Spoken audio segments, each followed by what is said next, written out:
നമസ്കാരം. ഇന്നത്തെ സിനിമാ വാർത്തകളിലേക്ക്. വിനോദിന്റെ സംവിധാനത്തിൽ തളപതി വിജയ് നായകനാകുന്ന 69-ാം ചിത്രം ജനനായകൻ സെൻസർ നടപടികളിൽ കുടുങ്ങി റിലീസ് അനിശ്ചിതത്വത്തിലായിരിക്കെ നടൻ കമൽ ഹാസൻ ശക്തമായ പിന്തുണയുമായി ഇപ്പോൾ രംഗത്തെത്തിയിട്ടുണ്ട്. ഒരു കലാകാരന്റെ സൃഷ്ടി സ്വാതന്ത്ര്യത്തിൽ അനാവശ്യ നിയന്ത്രണങ്ങൾ ഏർപ്പെടുത്തുന്നത് ജനാധിപത്യ മൂല്യങ്ങൾക്ക് ഹാനികരമാണെന്ന് അദ്ദേഹം ഇപ്പോൾ വ്യക്തമാക്കിയിട്ടുണ്ട്.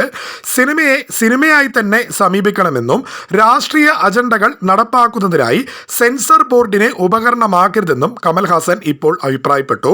സിനിമയ്ക്ക് സെൻസർ ബോർഡ് നിർദ്ദേശിച്ച തിരുത്തലുകളും റിലീസ് വൈകിപ്പിക്കുന്ന നിലപാടുകളും സംബന്ധിച്ച് കമൽഹാസൻ കടുത്ത ആശങ്ക ആണ് ഇപ്പോൾ അറിയിച്ചിരിക്കുന്നത്. മുൻകാലങ്ങളിൽ തൻ്റെ നിരവധി ചിത്രങ്ങൾക്കും ഇത്തരത്തിലുള്ള വെല്ലുവിളികൾ നേരിടേണ്ടി വന്ന അനുഭവങ്ങൾ കമൽ ഹസൻ ഓർമ്മിപ്പിച്ചു. ഒരു ചിത്രം പ്രദർശനത്തിനെത്തുന്ന ഘട്ടത്തിൽ നിയമപരമായോ ഭരണപരമായോ തടസ്സങ്ങൾ സൃഷ്ടിക്കുന്നത് സിനിമാ വ്യവസായത്തിന് സാമ്പത്തിക നഷ്ടം ഉണ്ടാക്കുന്ന നടപടിയാണെന്നും അദ്ദേഹം ചൂണ്ടിക്കാട്ടി. വിജയ് രാഷ്ട്രീയ രംഗത്തേക്ക് കടക്കുന്ന ഈ സമയത്ത് ഇത്തരം തടസ്സങ്ങൾ ഉണ്ടാകുന്നത് അതിശയകരമല്ല. എന്നാൽ അവയെ നിയമപരമായി ശക്തമായി നേരിടാനുള്ള ധൈര്യവും ശേഷിയും വിജയ്ക്കുണ്ട് ും അദ്ദേഹം പറഞ്ഞു.